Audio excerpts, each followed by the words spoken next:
Are you ready? I'm ready. He is ready.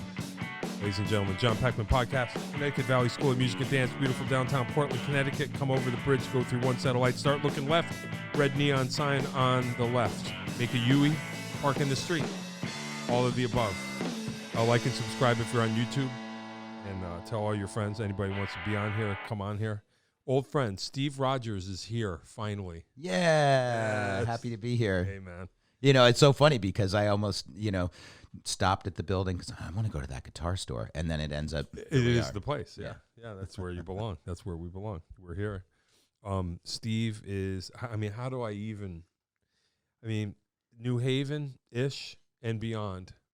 I am to be the scene, pretty much. Well, I spent a long time in it. Yeah, you sure did.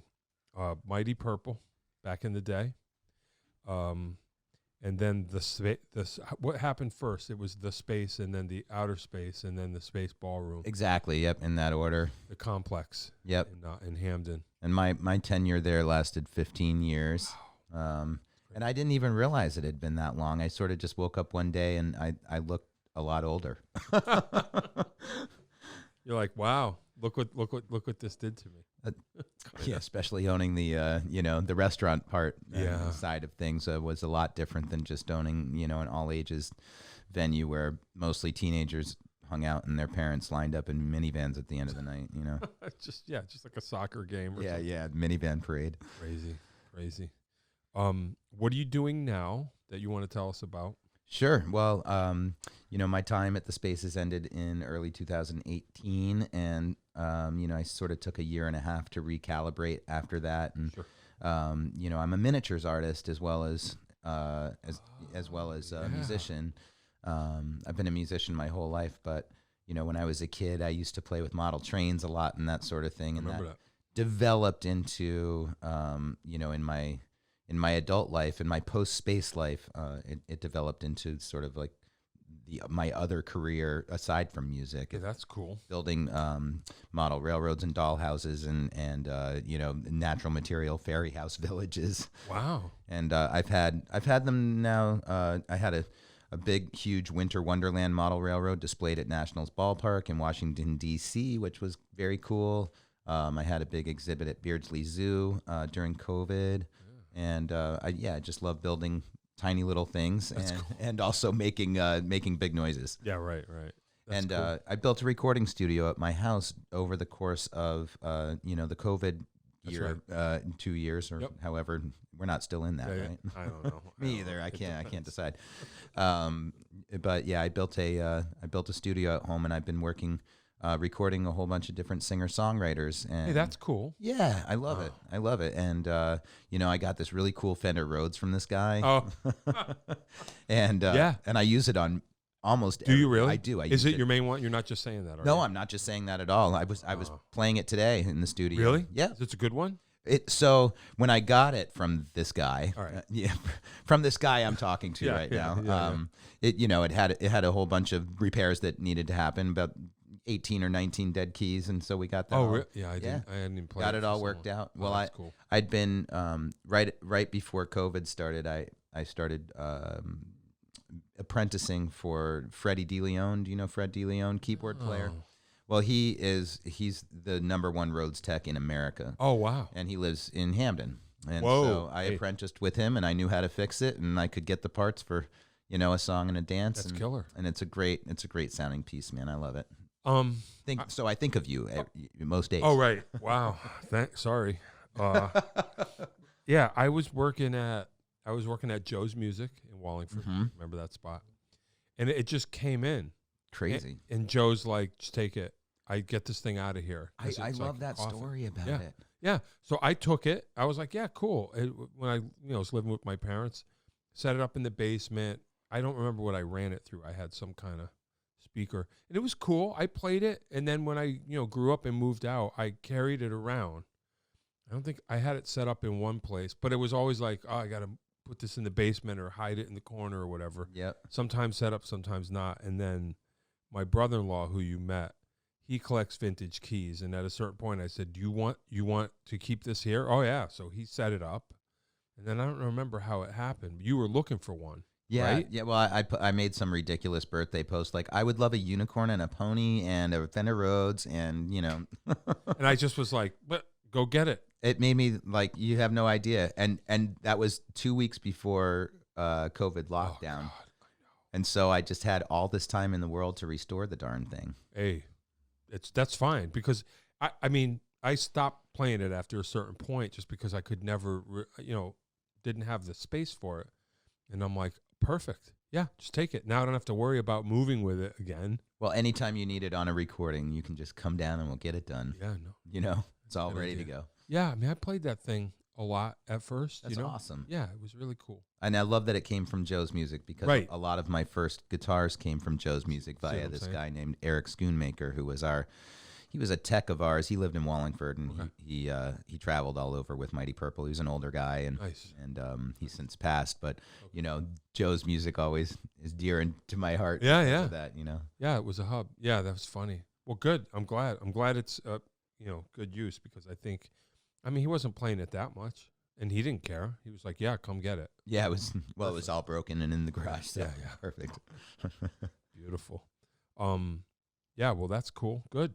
I'm glad. I'm glad that it found a home. Tell us.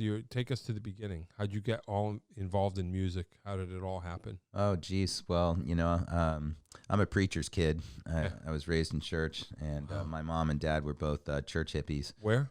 in New Haven. Oh, okay. All right. Well, I started my life in Massachusetts, and then for the first 6 years of my life, I lived in England. Wow. Yeah, Hey. yeah. My brother was born there. And, Oh, wow. Who I played music with my whole life, Sure. of course. And my sister was born there as well. Wow. And then Is that it? Just you three? yeah, and so my earliest memories of music were being at Cambridge King's College and listening to the choir, Hey. which is one of the most beautiful choirs in the world. Yeah, right.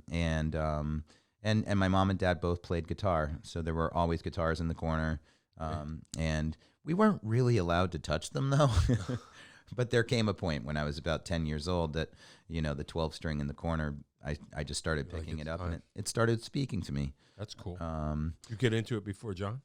I got into it 6 months before John, and he said, I will not play guitar unless I have an electric guitar. So I set up a lemonade stand for the whole summer, literally selling lemonades for 25 cents each. And I bought him Whoa. out of the Sears catalog, the one that looked like the Eddie Van Halen copy, and it was the Great. biggest POS, Yeah, sure. Yeah, it was a 3/4 scale little guy. Yeah. And Wow. so that's when we were about 10 and 11 years old, and right about the same time, my parents split up, and my mom left my dad for a woman, which was a big scandal in the 80s because my dad was a preacher and all this stuff, and Oh, okay. and ended up going and living with my mom, and she drove us to every show that we ever played. Oh, wow. Yeah, She sat, that's cool. she sat outside So of cool. our basement rehearsal room taking notes, and would flog us over being flat, off pitch, or That's kind of cool. yeah, or that our lyrics, she'd say those lyrics are trite. You need to, So she was a real Wow. huge coach for us. But she was into music, really into it. Big time, Wow. big time. They both were, my dad kind of was the, Simon and Garfunkel, Everly Brothers school, and my mom was like the Carole King, all that Hey. kind, Yeah. Joni Mitchell, all that side. So, and then my mom, when she, sort of started her brand new life, Yeah, she got into all kinds of stuff, a lot of like, early 80s new wave and stuff like that. Oh, And that's so cool. that was always playing. That's kind of cool. Yeah. And you started playing with your brother right away? Right away. We Wow. started, That's cool. basically, I was a pain in the ass. You can say kid. ass. Okay. I was a pain in the butt when I was a kid. And, just before I ended up going and living with my mom, my dad sent me off to boarding school in North Carolina. Okay. Literally, it was a one-way ticket kind of thing. It was called Christ School. And, they were pretty rigid, as the name, probably I would imagine. Notates. But I had a backpack, a pillow, 3 changes of clothes, and a Harmony Flying V, which I took apart and stuffed into my luggage without my dad knowing. Ooh. And I wrote my first songs at boarding school in the first 6 months I was Wow. there. Yeah. So I come home from boarding school. Did the school approve of the guitar? Or did you have to stealth that too? Or No, you get there and you're just like, here I am. They approved of it, and my roommate turned out to be a guitar player, and I just ended up hanging out with all the music, that's cool. the music kids on campus, and we got in trouble and went off in the woods and smoked cigarettes after class and all that stuff. Sure. But when I came home, and I was 12 years old at this point, but I came home for Christmas break. I ended up running away from home, and I had gotten my brother that guitar right before I left. And I came home and I said, John, look, I learned how to play Stairway to Heaven. And I sort of like fumbled through it terribly. And he's like, that's not how you play it. This is how you play it. So from that first moment, it was established that he was going to be the lead guitar player. Oh, okay. And I was, sort of backseated to rhythm. I see. So he got busy when you were away. He got really busy when I was away. Yep. And so we started writing songs immediately together. Wow. And did that. So the idea to like make your own songs right away, that was the thing. That was the thing. Instead of just, learning everybody else's. I had no interest in learning anybody else's songs other than I think I learned like I'm a cowboy on a steel horse. I think I learned that in a couple of U2 songs and that sort of thing. So writing stuff right away. Writing stuff. That's killer. From when I was a kid. And, when I got sent away to boarding school, I was really lonely. I was the only, they actually called me the Yankee because I was the only kid from above the Mason-Dixon line. And so I was really lonely down there. And, so I started writing, in what I know now is a journal or daily notes or whatever. Sure. And those became songs, and I recorded them on one of those little cassette players that Yeah. Oh yeah, I still have it.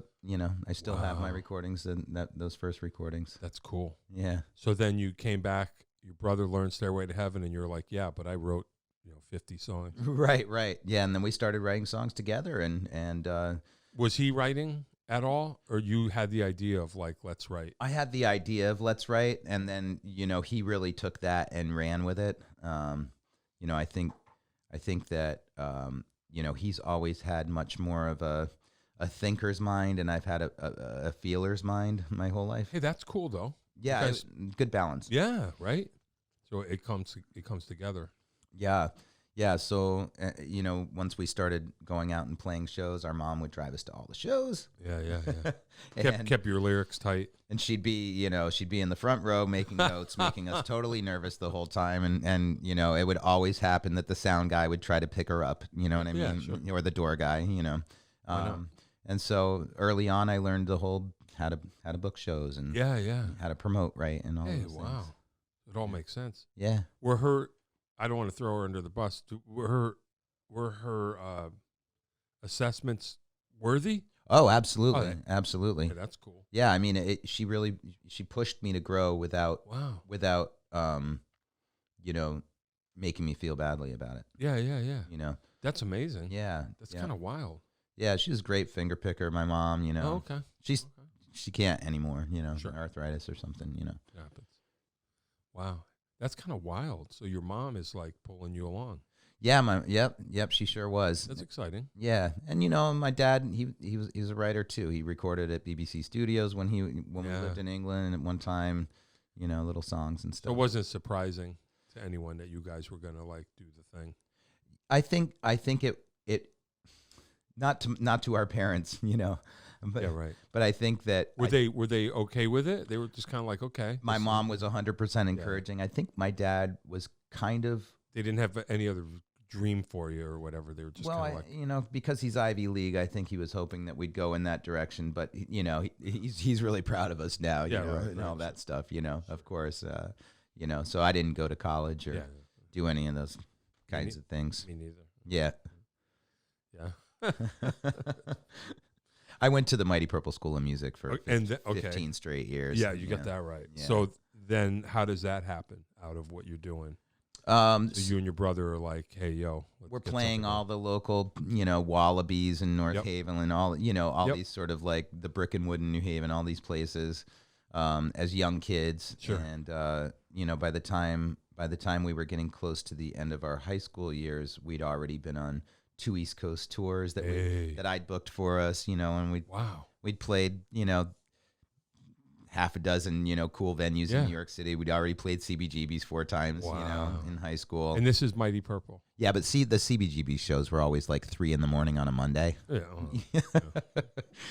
That could be the best time. Who knows? I don't know. It was a wild time, to Yeah. say the least. I never played there. I never was never in there. played there. Never was in there. That I is missed so it. surprising to me. Yeah. I just never made it. I Never could. made it to there. I mean, that's a crime. Well, yeah, not the only crime I've committed, but yeah, that's cool. Yeah, I never experienced that. I never had that experience. Yeah, we just started. CBGBs. We started touring, right out of high school. And that was Mighty Purple. That was we changed our name to Mighty Purple last year of high school in 1992. Yep. Wow. And then, I had booked all these tours for myself, and then we had a couple different managers and agents, and all the stories that that you hear, like Sure.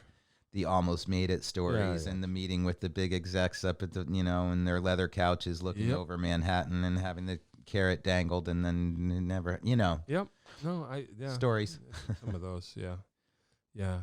Who was the original the band originally? So it's you two. Yep, and Adrian Van de Graaf. Oh, yeah, our right. bass player. Right. His grandfather invented the Van de Graaf generator. So crazy. Yeah.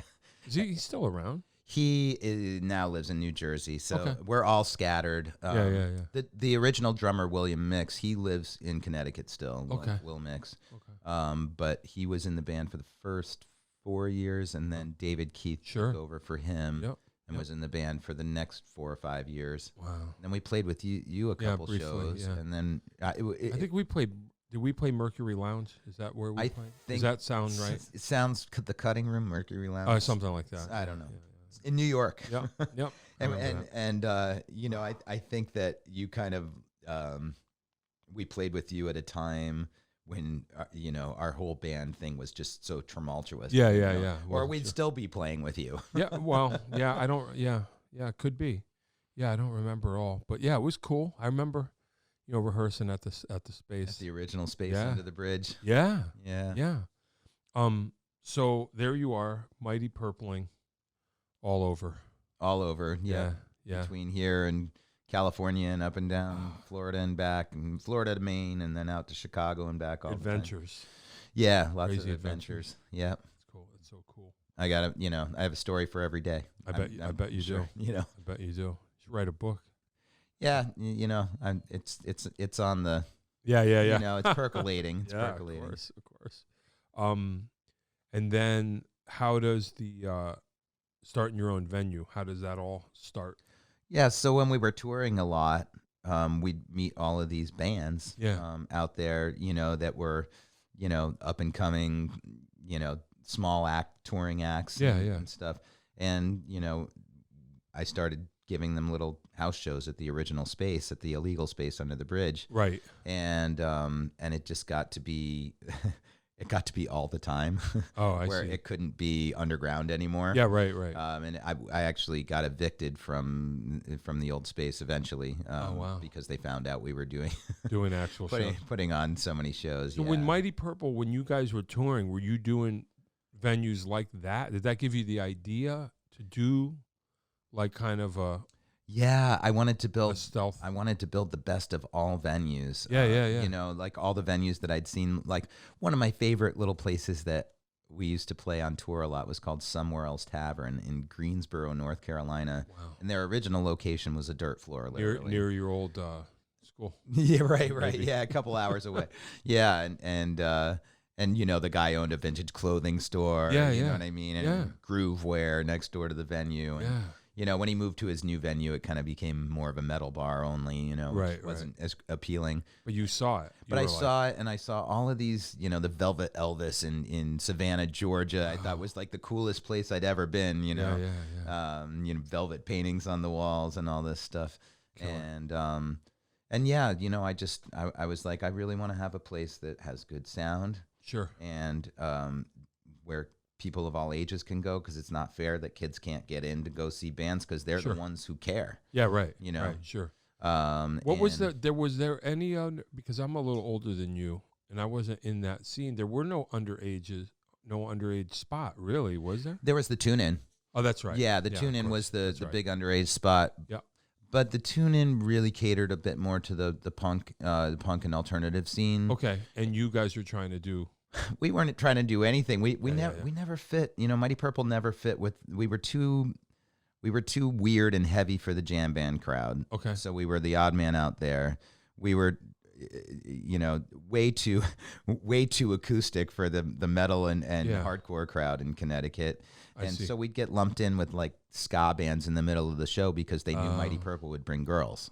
Oh, well, that's cool. Yeah, the guy, you know, the ska the band. Hanson Brothers. Yeah. That's cool. So we got a lot of shows. How would you that characterize your guys' sound? Did you ever think about it? You probably can't. You know, I mean, brother harmonies, and we always had something to say more than, you know, baby. I love, you know, we always felt like. Well, I always felt like I was on a mission to change the world. I still am, actually, to be completely honest. And Awesome. it hasn't Right. It hasn't died out in me Good. yet. Nobody's put the candle out. So, Beautiful. you know, I just keep, you know, thinking that the world can be changed one person at a time. I think so. You know, one smile at a time. Yeah. Or whatever. Definitely. But think so. I have no idea how to classify our sound. Right. We didn't fit into any niche. Yeah. And Sure. that's why you know, we never got the big record deal, is because we didn't sound enough like, or we didn't sound enough like this or that or whatever. Yeah. We just sounded like ourselves. I guess it's alternative. Yeah, Which means sure. anything. Which means anything. We got lumped into that category. Anything a lot. that's not wanted, dead or alive. But then we'd get thrown into playing with the jam band scene a lot, you know, at the Right. Wetlands in New York City and 8x10 Club in Baltimore and all these things. Okay. And And you're just not jammy enough. That's not your thing. their crowd would kind of look at us a little cross-eyed. Because you're playing songs. Yeah, and I'm jumping off drum sets. Yeah. And they don't do that in the jam band scene. Yeah, right. Well, maybe they should. Yeah. Well, you know what I think's funny? This is nothing. Just I don't know. I guess it's still the jam band scene. But it seems to me like, and I think it's all good. It's funny. But like jam band they're almost shredders now. Oh, like yeah. people go to jam band scene, I want to get my face melted. And I'm like, it's cool.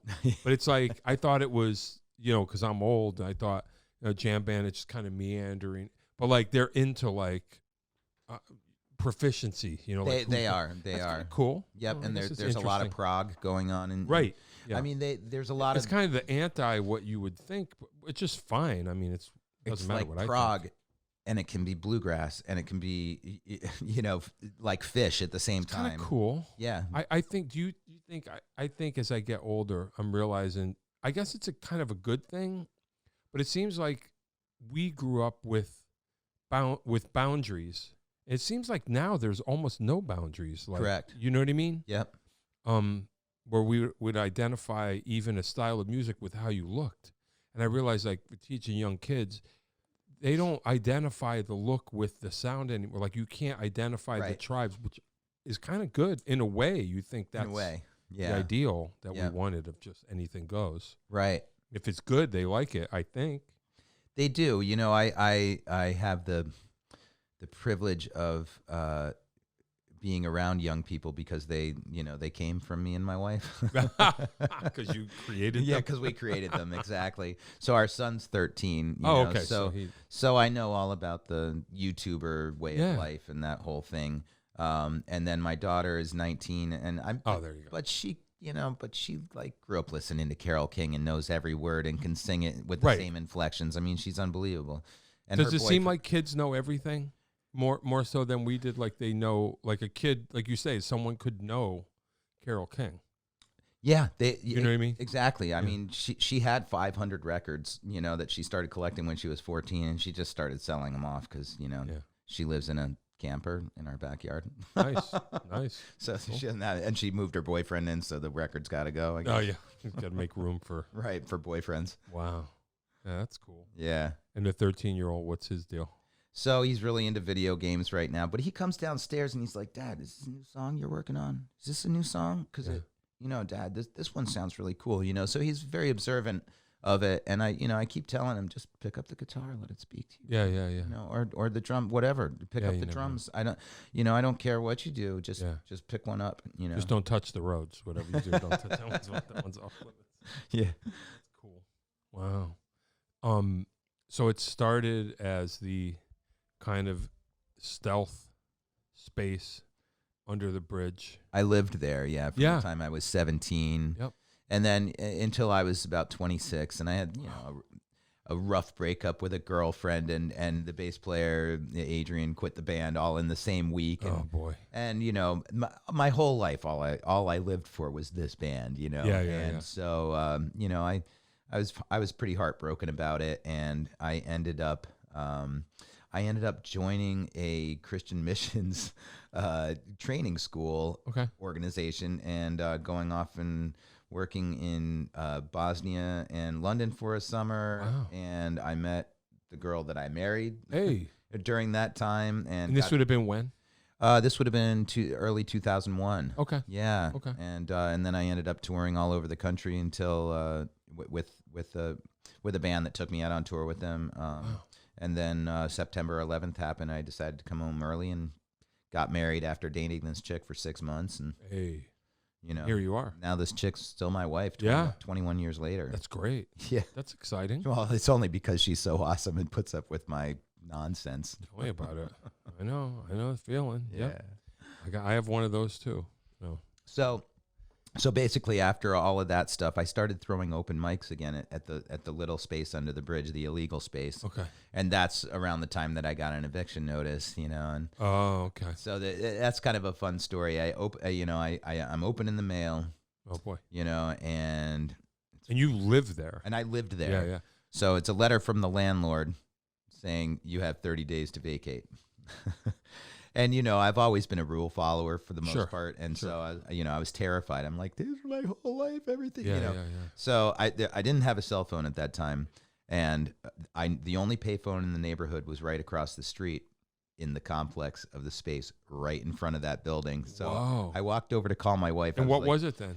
It was like a tire store or something. There was a church that was meeting in the basement, and there had always been a recording studio upstairs, actually. That this guy Norman Cross built. It was called Reservoir Recording Studio. Okay. And you ever go over there and record, or you? I never recorded there, but a bunch of the other bands on Wonderland Records, which was the record label, the first record label that Mighty Purple was on, did record there. So I walk across the street, desperate phone call to my wife. What are we gonna do? I got evicted. I was gonna call her up. And it says for rent on the building that became the space. And that was a Friday, and I had a lease signed by Monday with a promise that I'd get him the rent on Wednesday. And I basically went to 25 friends and asked them for $100 each so I could make the first month's rent. But why did he? So he threw you out of there and didn't care that you moved over. Same landlord? No, different landlord. Oh, totally different landlord. There's two different industrial parks there. Oh, and so So you just were like, let's move everything over here. We literally carried it down the street after an open mic night with the 50 people that were there. Great, that's great. And then we got shut down because I didn't know that you had to go through a zoning process and get certificates and all this stuff. Is that what the problem is? You have to go through a zoning process, legit. and the fire marshal has to come in and sign off, and the health department and everybody else, and all that stuff costs money, probably. Oh yeah, I knew nothing about what I was doing, and this was before social media and before crowdfunding. Yeah. So I basically just called 200 friends and asked everybody if they'd consider donating some money, and that's how the space started. Wow. I raised $25,000 in 6 months to build the place. Wow. Yeah. And then you went legit. Went totally legit. Wow. and that landlord eat his heart out, or he doesn't care? That landlord should have eaten his heart out. Yeah. We did, over the course of the 15 years I was there, I'm sure I paid for his $7 million, mansion on the Salt Marsh in Madison or wherever he lives. You know what I mean? So he wanted to kick you out just because he was getting heat from the people that you were supposed to. The original landlord? Yeah. From the little illegal space. It was actually one of our neighbors who complained because he didn't like all the freaks showing up. Yeah, exactly. Yeah. He used to say, there's one of every color of the rainbow down there. You got kids with spiked hair. And yeah. So? And now I'm actually friends with that guy again, you know. Wow, go yeah, figure. He's an artist. And But there was no drugs there. It was always, Nope. that place was always, it was cool. It was always cool. I didn't Like, allow. No. I didn't allow drugs. I mean, Yeah. you know, other than, you know, people smoke pot and Yeah. you know, drank a little bit, but you know, it wasn't. It wasn't a gnarly spot. No, not at all. There were, and I never allowed that stuff. You know, if I'd get any hint of that coming around in the circle of friends, I'd nip it in the bud. Yeah. You know, immediately. Yeah, you don't need that kind of aggravation. No, because that would have destroyed our career.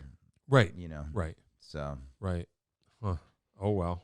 Yeah. So. Is that even a thing now, or did he sold the whole joint? Like, is that old? I was there. I saw Fishbone at the Okay. ballroom or whatever. Okay. Yeah. So. So it's still there. So I kind of looked over. It still exists. It still exists. Yeah. I don't have anything to do with it. And you know, the way that it ended for me was not ideal or very good at all. Okay. Well, you know, However, my quality of life is wonderful now, and I get lots of time with my kids and my wife and making music and art. Right. And so, you know, and Oh boy. I didn't have a venue during COVID. Hey, that's cool because so you had nothing to lose, really. Thanked God every single day that Dude. you know. So I was really. So you're kind of one step ahead of things. It seems like Yeah. when you need something, it kind of happens right when it's supposed to. Yeah, you know, and that's strange, and I don't know if that's, you know, I mean, you know, I'm a man of faith, but Sure. you know, I think that has a lot to do with it, but also just, you know, I think that what you put out there in the world comes back as well. This is what they say. I heard that. Yeah. Well, you're living proof, so one might say, of that. You know what I mean? Yeah. I mean, there you are. Yeah. You know, Well, you I'm didn't thankful to be. You didn't get the worst thing that you thought was going to happen. Didn't happen. I'm going to get evicted. You jumped into something better. Yep. In the meantime. Yep. So that was the outer space. Is that what it was called or whatever? So You don't have to if you don't want to talk about it. No, I'm it's just totally I'm cool. just curious, just to get it. So straight. the timeline is the original Yep. space underneath the bridge. Yep. That lasted from 1991 when I moved in, and I lived there until 2001 when I got married. Okay. And I opened the space in 2003, Okay. and then in 2011 I built the outer space across the parking lot in another warehouse spot. Oh wow. I'm missing one. Yep. And then I built the ballroom Wow. 2 years after that in 2013. Wow. Yeah. And I built a kitchen, and I sold my classic car and a bunch of guitars that I should have not sold. Yeah. You know what I mean? You were just like, I'm gonna the growth or whatever. Yeah. You know. I missed one. I think I missed the outer space. Ye- Did I miss one? Well, the outer space basically expanded into the ballroom. So, you Oh, know, okay. yeah, Right, the outer space started as a tiny little 80 capacity room. Yep. And then the warehouse space became available next And door. you said this is the ballroom. And I said, yeah, Okay. I wanted that. I wanted that whole space. And there was this grumpy guy in there Oh that, boy. you know, he would roll down his window and say awful things. He was like an 80-year-old guy, you know, Korean Sure. War vet. And Yeah. he would say the nastiest things to me. And he signed a lease for another 5 years, right as I got the outer space. And he rolls his window down and says, 5 more years, I got this place. You're not getting it, you know? And then he passed away a year later, and I got it. So, yeah. Oh well. Well, Wow. yeah. Yeah. Grumpy Al was his name. What was he doing in there? It was auto parts. Yeah, it was just auto Sure. parts on something, shelves. Something awful. It was just, yeah. His wife was lovely. Yeah. I don't know how he scored that, but You know, you never know. So you had all those operating at the same time. all of them operating at the same time. It was. I call it a circus because Yeah. I mean, you know, other than maybe Mondays when there was trivia night and the other places were closed, you know, it could be 5 bands in the all ages, 5 pop punk bands in the all ages space, and a bluegrass band on the little outer space stage playing to 80 people, and then the ballroom would have something, you know, like not fishbone, but maybe like a fishbone that night, or crazy, all kinds of crazy bands played there. Nora Jones played there. Hey, that's cool. Yeah. Wow. Lots of unexpected things happened there.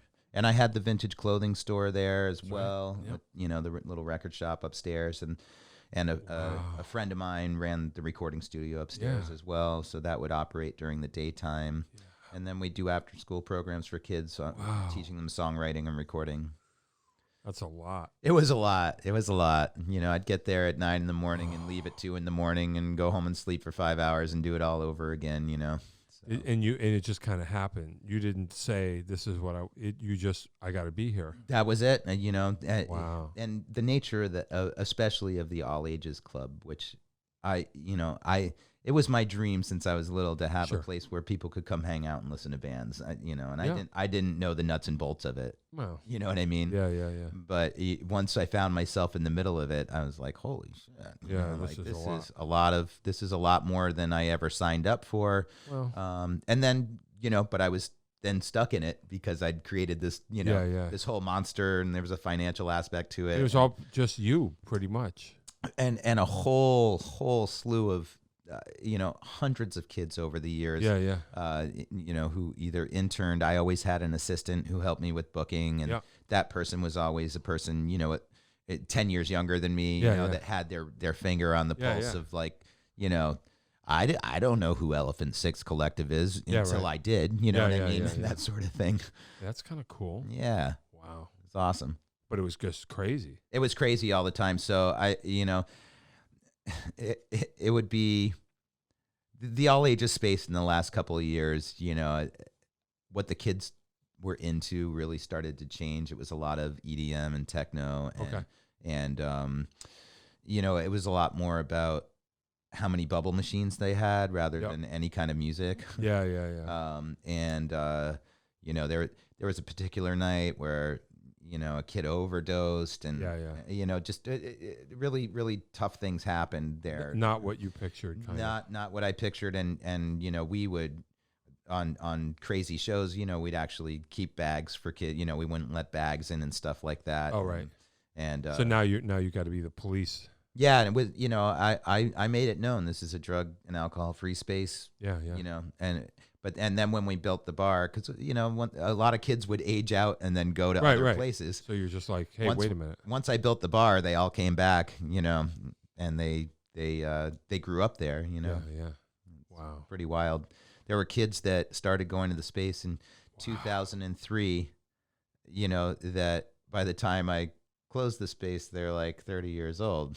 Wow, that's crazy. It is pretty nuts, and still coming to the other place. Yeah. So that's cool though. Kids in my life for years, and I still call them. I saw some of them today at a function I had to go to. Yeah. Well, that's great. I mean, like I say, you did a lot for a lot of people, a lot of experiences. Yeah, great times. Yeah, great times. I don't regret any of it, and I wouldn't go back and change much about it. Yeah. It just, so how did it end? You just got to the point where you're like, I can't. It's too much, or that's a long kind of sticky story, I guess. Well, you don't have to. In a lot of ways. It got to be a much bigger animal than it was ever supposed to be. Sure. And some outside forces got involved that didn't have the right intentions for me or for the business. Right. So you're just like, time to go. Yeah, we were in the middle of a sale and they thought it was time for me to go. Oh, whoops. Yeah. So that, but you're happier. But I'm my quality of life is great. And, I got to really over the course of the last 5 years, really spend, since the space is, my time there ended, really got to spend that time really sewing into my family, really getting to know my wife again. And, really spending. You're not the grumpy guy trying to. I'm not the grumpy guy, hold the whole thing together. Right, exactly. So it's worked out once again, kind of. Yeah. Yep. Yeah, you got a knack for that. It continues to, and I was going to say, then what's next? So, well, Well, so I built this studio at home. And Right. it's Yeah, and I was thinking of maybe having a small venue and just yeah, and then my wife killed me. yeah, right. Right. Yeah, exactly. Yeah, every now and again, I think it would be wonderful to have. Was she not into it, or she just kind of was like, "I want my husband She was the back." most supportive person in the whole world. But she's happy to have you back. Absolutely. Yeah, well, that's cool. Yeah, I love that. she was supportive no matter what, all the way through the really hard endings of it and Right. everything. But she's happier now that you're Oh, around. we're way happier, and Cool. I'm a music director at 2 different churches.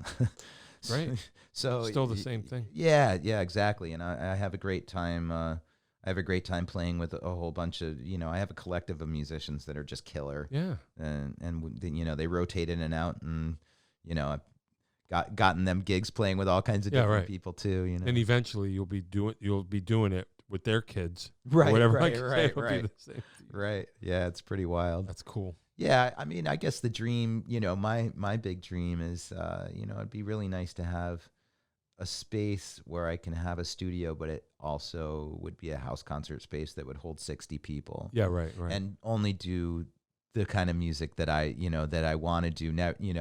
Never book an EDM or techno show or right, hardcore just to show. keep the lights on or whatever. Yeah, and record people there, and yeah, just have great house shows, and Who knows? I mean, I've been playing a lot of house concerts at Yeah. over the last few years, and I played an excellent one the other night. Some house concerts, I mean, they have full PA and lights and everything, and So then, it's like it's a thing. yeah, and then other ones you're playing in front of somebody's fridge with fridge magnets sure. and pictures of their niece. Sure. It happens. It all depends, Yeah. Wow. So yeah, you'll be full circle. There'll be the house concert circuit, Yep. like the original music circuit. That you Yeah, started. and Cool? I always loved doing those kinds of shows with Mighty Purple. We would do a lot of college shows. Playing at the colleges funded our whole touring experience. Oh, okay. Pretty much. Besides a guy that owned a record label, Yeah. that also funded our experience. Yeah, right. But You get a few college gigs in that. yeah, if we had 2 college gigs a week, we'd play at 11 in the morning, in Georgia State University for $1,000 to 3 kids that didn't care. Yeah. And then, go and play all these clubs to a bunch of, new faces every night. Right. For right. $50 a night. Wow. Or whatever. Yeah, but it all evens out. It does. Yeah. We never really, Mighty Purple never really made money at it until my brother and I started doing it just as a duo, traveling, just the 2 of us in a car. Yeah. And doing that kind of thing. It was definitely, it was more about the community that we built along the way. We had pockets of community all over the country, which was the neatest little thing. That's cool. And then social media, then everybody could at least stay in touch. Now we can. Cool. Before we'd get lots of letters in the mail. Yeah. No, that's kind of cool. That's exciting. Yeah, I sometimes think about, in the end, I don't know about you, but you think you have a different goal in mind, or you have a different goal in mind, and then in the end, you're just like, well, I have friends everywhere. That's cool. Yeah. Interesting friends that you have adventures with that you wouldn't normally, that the friendships endure long after, well, not all of them, but some of them long after the thing is over. You're like, oh man, I have a whole crew of people that are really cool. Right. Interesting and fun. And you're just like, oh, that's what it was. Right. Instead of, whatever. I'm assuming, like, working some 9 to 5 next to people that you can't stand, and whatever. Isn't that what we wanted in the first place, was to be around interesting, cool people? Just be around interesting, cool people, and play cool music and bring people together through that. Well, you did. So do you feel like mission accomplished? Never. Okay. I always feel like, what else? Well, I mean, with the space. With the space, like there's you a had sense, the thing. There's a sense of mission accomplished. Did you make the thing? That was in North Carolina. Did you feel like you made, what was the name of the joint? Did you feel like you... Oh, Somewhere Else Tavern? Yeah. Oh, I made it way better than Somewhere Else good. Tavern. Hey, well, there you go. We actually had a floor. That's right. Made of floor, Right. actual floor. The guy that owned it, Somewhere Else Tavern, his name was Burley, and he had a dog named Elvis. You cannot Nice. make it up, you know. Nice. Yeah. And the nicest guy ever, you know, teddy bear, Yeah. big guy with overalls and the straw hat. That's how I'm picturing it. That's exactly it. We sold him, actually. We were on tour, and we needed a smaller vehicle because our camper kept breaking down. So we sold him our camper, and his uncle moved into it in his backyard. Perfect. And we traded him a PA and enough money to buy a van. Yeah. You know, And off you went. and some cash too, so we could, which lasted us about 4 days. Yeah. That's funny. That's crazy. Yeah. Yeah. Well, hey, that's cool though. I mean, you did what you set out to do in that realm. Yep. And now the next dream. Yeah, the next dream, we have this little house. I used to have a song, that went, I got a little house and a little one and a car that runs and my lover, and that's the American dream. It isn't how it seemed like I thought it would be when I was younger, and But it's not, because you have all that, but you're still you. yeah, I'm still me, and I've never done the 9 to 5 check-in. Yeah. Job. I mean, I did the 9 till 2 in the morning Yeah, check-in right. for myself. I know what you mean, but then you Yeah. don't think of that as you're still doing that to stay out of that. I was Funny. passionate. Yeah. I was passionate to a fault, and everything about the space was really wonderful. The last couple of years was just that I was there. Turned into be something that was a lot more difficult than I ever had anticipated. But Got out. it still goes on in some faction. It doesn't have the same mission statement. Sure. And they charge $8 for Red Bull. Somebody told me that tonight. Oh, really? Which is totally uncool, I guess. Yeah, But I don't know. I have no idea. but I have no control over it, and I Right. don't care. Right. And good for you. Yeah. That's cool. Yeah. Yeah. I haven't been there since I saw Fishbone there, Mhm. because I was like, well, I wanna Sometime that was make this- sometime in the last couple of years, right? Yeah, it was. It was over the summer. Mm-hmm. It was cool. Whatever. Yeah, somebody told me it was pretty great. Yeah, it was okay. I mean, sound was a mess. As Oh, that's usual. too bad. That's Too weird. bad to hear, because that was like my number one Right. thing. I'm sure. Like, the sound must be good. I'm and sure. If you can't, if you're not making it sound good, then What's the point? you're going back to the all ages space to listen to. I'm sorry, sound guy. You got to go back and relearn what you're doing. No, it's true. And I had a wonderful bunch of front of house people. Yeah. Who made it also their mission. Like Yeah. everybody who worked there and or volunteered there, they made it their mission as well as Wow. my mission. And it really was not about me. It was about everybody. Yeah, know. but you're the example, though. You're showing people. My name was that- on everything.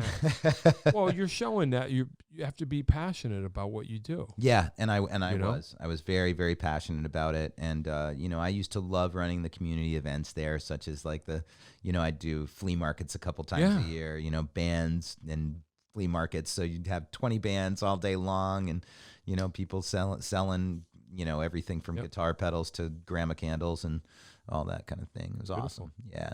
Killer. Yep. All right. Well, it's on to the next thing. Yeah. Yeah. You got your spot. Yep. Got your little recording spot now. Yep. And my it's right next to my miniatures workshop, and so I can transition from. How did that start? How'd you get into that? I was into model railroads when I was a kid. Yeah. And then, let's see, when I had the original space under the bridge, I built my first model railroad in my adult life, and it was pretty crappy. And then when I had the real space, when we moved into the legal space, and we only had the all ages space, and that was for about an 8-year period. It was an all ages venue, so we could really only do shows on Friday, Saturday, Sunday. Right. So the rest of the week was, rehearsals, Yeah. So I'd run a rehearsal hall. I'd go and let 2-3 bands in at 7:00 at night. Yep. Go home and just build miniatures until midnight. Go and let them back out. Perfect. Collect all the cash. Perfect. You know what I mean? Perfect. And over the course of 8 years, I built a pretty killer model railroad that's been featured in Model Railroader magazine. Wow. And a whole bunch of different publications. Yeah. And some people caught word of that, and I've built 4 or 5 layouts professionally now, plus doll houses and So crazy. all fairy house villages. And Yeah. So you're a freak about that too, which is so Yeah. cool. Yep. Yeah. And it's wild. cool having a 13-year-old son because he's really into the trains now. Oh, know? really? Yeah. Oh, so they appreciate the thing. Yeah. During COVID, when I just was totally focused on building a recording studio, Yeah. the trains sadly stopped running, but we got them running again. Hey. And they're running again, and it's Killer. kind of great. It's like Mr. Rogers' Neighborhood. You walk into the recording, the recording studio, and there's a train going around. Oh, that's cool. Hey, that's cool. Yeah. Why not? You got to bring it all in. Yeah. Yeah. That's cool. It's a whole other thing that most people don't know about. Right. And you're good at it. It's I will say that I've been featured enough that That's cool. That's so funny. Yeah. So whatever you do, Yeah. you kind of do it. I mean, I can basically I could make a 1-inch figure of you behind a drum kit that looks just like you. Really? Yep. Wow. And it would be, maybe a diorama, Wow. maybe about the size of a You know how to capture. cap of it. Yeah. You know how to capture it. Yep. Wow. Yeah. It's fun stuff. That's crazy. Maybe I'll send you a link to some visuals so you can link it to the podcast. So Yeah, definitely. check it out. Definitely. You know. Yeah, that's kind of cool. Did you have a mentor? How do you get that deep into that? You just kind of do it yourself? I did it myself, and there were two guys that really inspired me. One's this sort of guy who has one of the greatest model railroads on earth, which is this guy George Celios, and he's in Peabody, Mass, and he has a layout that's based on Depression era United States. Wow. And then the other guy who really inspired me is this artist and harmonica player by the name of Steve Cryan. And he has he plays at the Griswold Inn a lot of the time out in Essex, and he builds the model railroad for the Essex River Museum or the Connecticut River Museum in Essex. Okay. And so he actually came and visited my layout when I sort of had part of it done. And he straightened you out a little bit. He was like, "This is awesome. You need to keep going." And, he'd encourage me by giving me certain aspects, different things. And he's going to come and join me on a couple songs at the Kate. Hey, that's cool. I'm playing at the Kate on February 2nd. Okay. Which is going to be I don't know if this is out. Yeah, no. So I'll be at the Kate February 2nd with a great band called Goodnight Moonshine. They're a husband and wife duo. Okay. They write really beautiful Americana, harmony-laden songs. And, my band that night is a little different than the band that I was originally going to have, but it's my friend who plays piano with me. He also plays 6-foot concert harp. His name's Sean O'Reilly, and he's really great. Wow. Yeah, of course, his name's Sean O'Reilly. Right. And he plays harp. I was thinking that. I wasn't gonna say it. And my friend Jen D, who goes by the artist name of Ponybird, she plays percussion and does harmonies with me. Yeah. She's terrific. It's exciting. She hits them like they're supposed to be hit. Yeah. No, that's good. Not everybody does. No, I guess not, right? I guess not. What's your brother up to?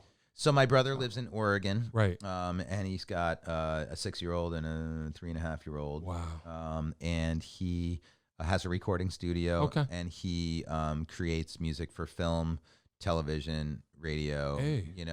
And he's done some really cool stuff. Yeah. Won a lot of awards for his stuff. And he plays. He plays all over. He has a whole case of wine glasses that he tunes to pitch with water, and that's a novelty for a lot of folks. Yeah. So he gets booked. But it's beautiful too. Some crazy gigs, wine company anniversaries and things. But whatever. Yeah, exactly. Wow. Wherever it comes from. That's killer. And he works with a lot of different people, sort of like sussing out their music. Yeah. Helping them do things. Does he come back here? You guys ever do a reunion thing or? We had the last time we did it was in 2019. Okay. And I would love to do it again. It's a little complicated for him now because his little babies and things. Yeah. But you would. Oh, I'll do it in a minute. And it's killer. I'm kind of working on a little project where I may release some revisited versions of some Mighty Purple stuff. Oh boy. Yeah. You're gonna get him to play on it. Do a remote thing. He maybe on some of that stuff. Yeah. And I'm calling it Revisited. I think it's going to be way cool. And why not? And I'm also working on a new record right now. Which is real rootsy kind of stuff. Yeah. What about this last one? You just gave me a copy. So the last one, yeah, that came out in May. Okay. And that features 10 songs. The record version features 10 songs. Yep. Out of the 40 I wrote in 2020. So I gave myself a challenge to write and record one song a week in 2020. Oh, that's right. Yeah. Wow. So I ended up with about 40 and about 30 of them I'll never let anyone hear. That's It's like personal journal entries. Gotta have something to do. Don't read my diary. Yeah, totally. Totally. Do you all right, I don't want to run out. So I gotta ask the wrap up questions. Yeah, sure. But I remember, unfortunately, well, I shouldn't say this, but yeah, whatever.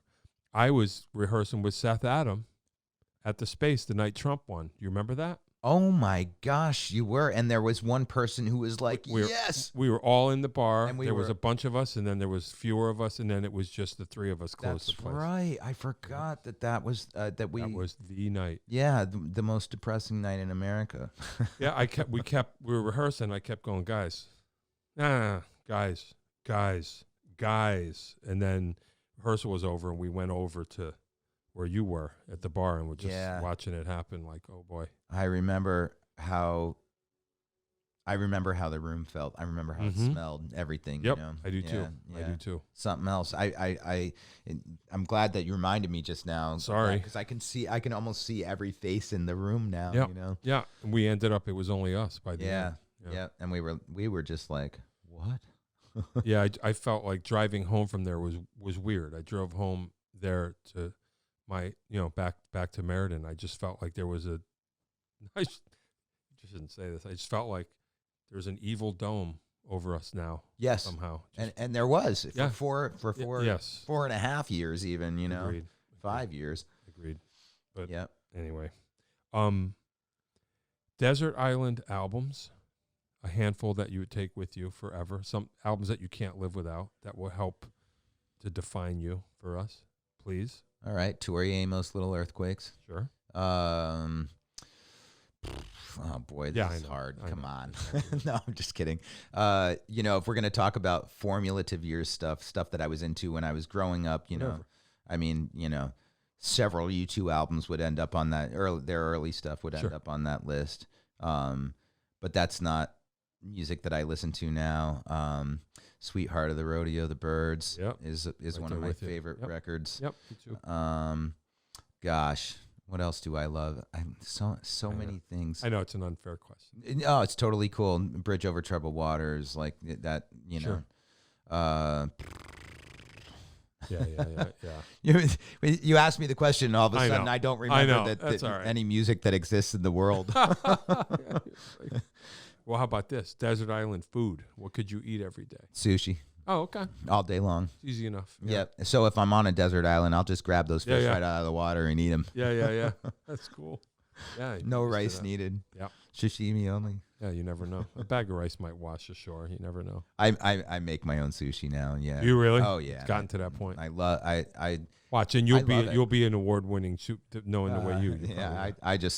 I love plating it properly and making it look like a huge aesthetics work of art. Yeah. So I'll throw a sushi party every now and again and have a bunch of friends come by. Your kids like sushi? Oh yeah. Oh good. Yeah. Hey, that's cool. Oh yeah, definitely. Cool. Getting it. They kind of. My wife is not an experimental eater by any I'm not stretch. Either. I actually envy people who are. Yeah. I'm just not. I wish I was. She refuses to. She tried it. She tried one half of a piece once to appease me in the early, maybe the first year we were married, and then she was like, "Never again." Wow. Yeah. Oh well. Yeah. That's all right. Yeah. What show did you see? A live show that you've ever seen that changed your life? The first show that I ever saw was Fleetwood Mac at Charlotte Coliseum. Wow. Yeah. When you were down in school. 7th grade. Yeah. I saw them, and I was like, that's what I want to do. Yeah, sure. Yeah, that would do it. That's incredible. Yeah. I agree. Yeah. So that was my, I would say, if I had to think about it, that would be it. Yeah, that's cool. And then a band called Burlap to Cashmere from New York City, actually, they Yeah, they were on Interscope Records in the Yeah, yeah. 90s and sold 500,000 records, and nobody knows who they are. Sure, and, sure. You know, Not even me. half of them work at Whole Foods or something Yeah. now. You know what I That's mean? all right. You know, they just put on these. They were sort of like I'll have to check it out. Greek music. They had like they were in the sort of Christian market. Yeah. But not really. They were sort of the bad boys, the smoking behind the dumpster of the church kind of. So you relate. Yeah, totally.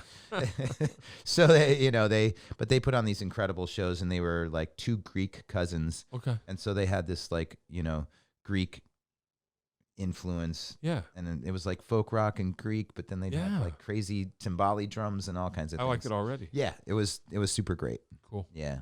Sounds good. Yeah. I like it. All right, let's get on up out of here. Okay. I would love to stay forever. I don't want anything to run out. I don't want the camera. I don't want to I can blab forever, so sorry. No. Blah, blah, blah, blah, blah. Now, come back. Now that you see how painless and how much fun it is, you can come back. No, I love it here. Once you break the asteroid belt, you're in. We have to get the photos, then or if Yep. it's not on it's not on social media, it didn't happen. This didn't happen yet. Actually, this is not even happening. It didn't happen yet. Yeah, killer. Well, hey, thanks. I'm really glad you came. You were always on the list from the beginning. Well, thanks. I'm happy to be here. Yeah. Well, I mean, I'm trying to. I don't know what I set out doing because Dave threw me into this whole thing. But I didn't know at first even what I was doing, and now I realize that I'm like, oh, I get it. I'm kind of trying to tell the Connecticut story of the music scene, and you're just a huge slice of it. I'm glad that finally, I'm like, this has to be told. It has to be laid down. Well, thank you so much for having me on. I mean, it makes me feel good. It had to. It had to happen. It had to happen. I'm sure there's a lot of people out there. You're responsible for a lot of memories for people. Well, geez. So I hope it was worth it. Yeah, absolutely. Good. Absolutely. Good. And if anything, cool. I now I need to go downstairs and play some guitars. Yeah. Killer. All right, we're gonna get on up out of here. Steve Rogers was here. Yay! I'm glad. I came. I saw. Yeah. I left. Yeah, that's okay. Well, you didn't leave yet. Not yet. I'm gonna press the button. After this button, you can leave. All right, you ready? Yeah, exactly. Steve Rogers was here. Yes. John Peckman podcast, Connecticut Valley School of Music and Dance, beautiful downtown Portland. Come over the bridge, go through one satellite, start looking left, make a U-E, park in the street in front of the red neon. Like and subscribe if you're on YouTube. Tell your friends to listen. Tell your friends to be on. Everyone's invited. Thank you, Steve Rogers. I appreciate you being here. That is all.